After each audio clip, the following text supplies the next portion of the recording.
Citoyen, un magazine des journalistes du Maniema, produit par Citizen Journalist Network, en partenariat avec KindoInfo.net et votre radio. Bonsoir mesdames et messieurs, bienvenue dans ce journal de Citizen Journalist Network dont voici la vitrine.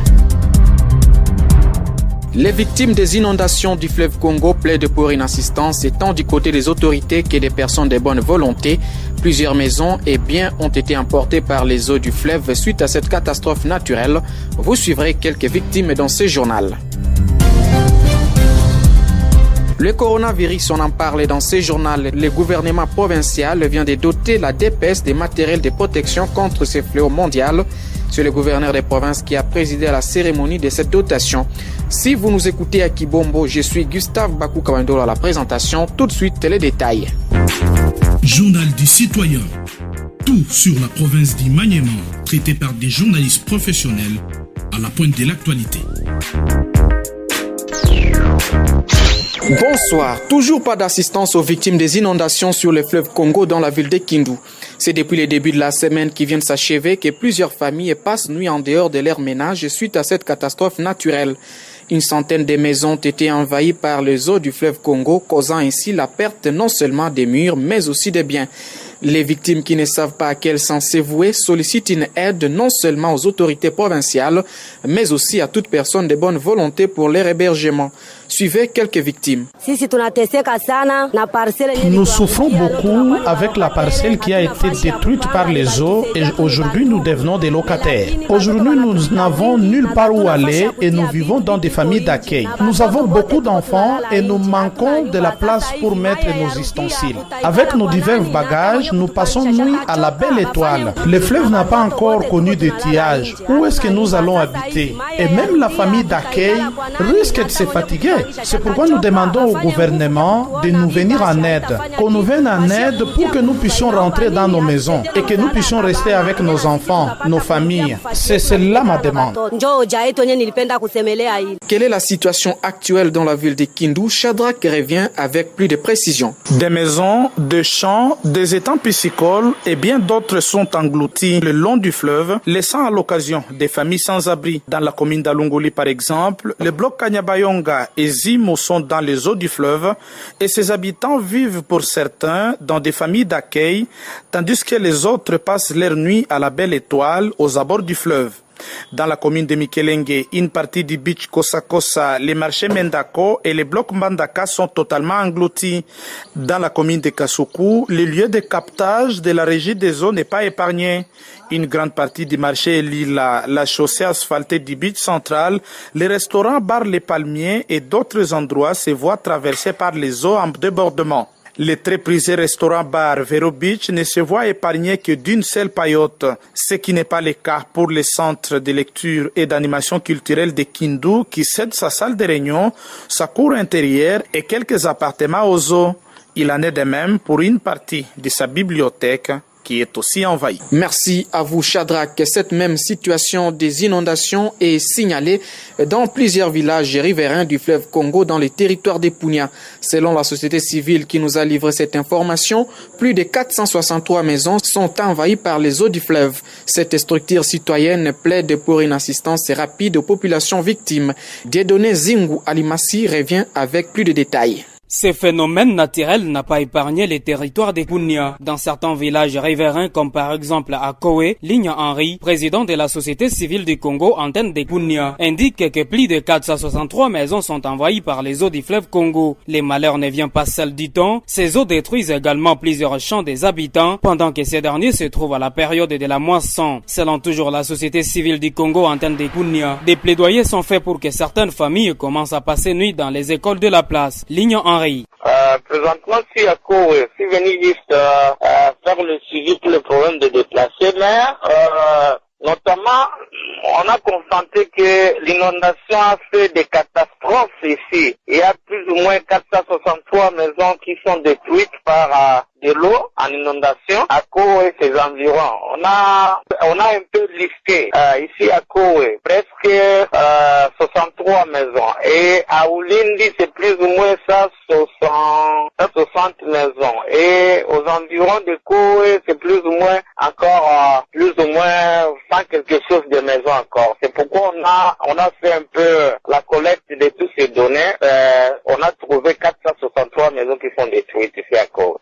On a essayé un peu à contacter les chefs d'établissement de certaines écoles. Ils nous ont accepté de déplacer les gens qui ont subi cette situation pour les déplacer dans des écoles pareilles pour qu'ils entendent un peu à chercher quelque part où ils vont rester par après. Là où ils vont se déplacer avec leur famille, peut-être à 2 ou à 3 kilomètres, là où il y a les gens, on peut les accepter pour les loger. Mais en attendant cela, il y a des écoles qui nous ont été acceptées par les chefs d'établissement. Ils sont partis juste là, déposer leurs biens. Alors ils ont perdu beaucoup de biens. Hein. Vous connaissez très bien qu'à Kowe, c'est une période de démaçonnage. Ils sont en train de démaçonner les padis, mais tous ces padis-là sont emportés par de l'eau. Ils ont récupéré certaines choses, mais beaucoup de choses qui ont été perdues. Occasion faisant les larrons, cette structure citoyenne plaide pour une prompte assistance à la population victime de cette inondation. Effectivement, nous demandons aux autorités tant civiles de la province et aux ONG des personnes de bonne foi et aux ONG de nous tenir en aide par rapport à ces gens qui sont infectés par cette catastrophe. Vraiment, nous demandons l'aide humanitaire, nous demandons aux autorités provinciales de voir de certaines mesures qui peuvent sauvegarder de telles personnes. Pourquoi? Parce que ce sont les autorités qui sont en charge des personnes de leurs biens. Nous demandons vraiment une aide en provenance des autorités provinciales et une aide humanitaire en provenance des ONG pour sauvegarder la vie de ces personnes qui sont infectées par cette inondation. Rappelons que dans la ville de Kindu, toutes les 3 communes sont touchées. Les habitants au bord du fleuve Congo ont tous déménagé suite à cette inondation. Certains se trouvent dans les familles d'accueil et les autres ne savent pas où aller. Journal du citoyen, faits divers. Rendons-nous dans les territoires des Pangui, à Kalima précisément. La pluie qui s'est abattue dans cette cité dans la soirée du mercredi dernier a laissé les traces douloureuses. L'université du Moyen Lualaba et l'hôpital général de référence de Kalima figurent dans les tableaux des victimes. Les recteurs de cette institution d'enseignement supérieur et universitaire lancent un SOS aux personnes de bonne volonté pour faciliter la réhabilitation rapide de la toiture et des murs écroulés. Professeur Sabouni Kitutu Léon parle ici au micro de Lukala Katumbi Kilou, c'est notre permanent depuis Kalima. Sur le site lui-même de l'université, bonne partie de toiture des 3 ou 4 bâtiments a été emportée. Le bureau de l'administration des budgets où tous les documents ont été mouillés. Nous avons des annexes servées aussi des locaux pour les administratifs qui sont partis. Toilettes pour les étudiants complètement par terre.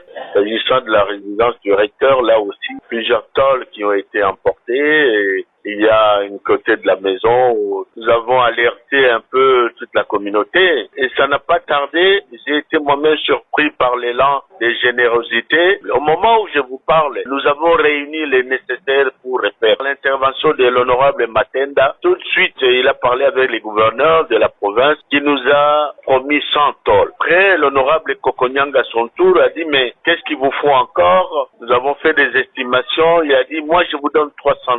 De Paris, le docteur Mouniangé qui nous a lu aussi, il dit écoutez, moi je donne ma petite contribution de $100. L'honorable Baté, qui est aussi notre élu de Pangui, nous a aussi promis $400. D'ailleurs, je dois vous dire d'autres personnes qui ont voulu être un peu plus discrètes, qui nous ont promis de nous aider. Journal du citoyen, santé.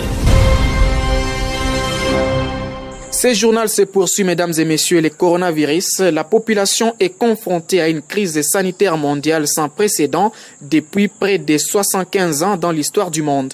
Dans une interview accordée à Citizen Journalist Network, le professeur Matata Ponyomapon révèle qu'en raison de sa forte vulnérabilité vis-à-vis des chocs exogènes, la République démocratique du Congo est exposée à de forts risques de perturbation de sa situation économique et sociale en raison d'une large propagation du coronavirus. Détail avec vous, Augustin Moukina Ikinga. Face à une économie exposée et aussi fragile que les autres économies du monde frappées de plein fouet par le coronavirus, la République démocratique du Congo doit prendre des mesures draconiennes pour résister à la crise sur base d'une méthodologie scientifique.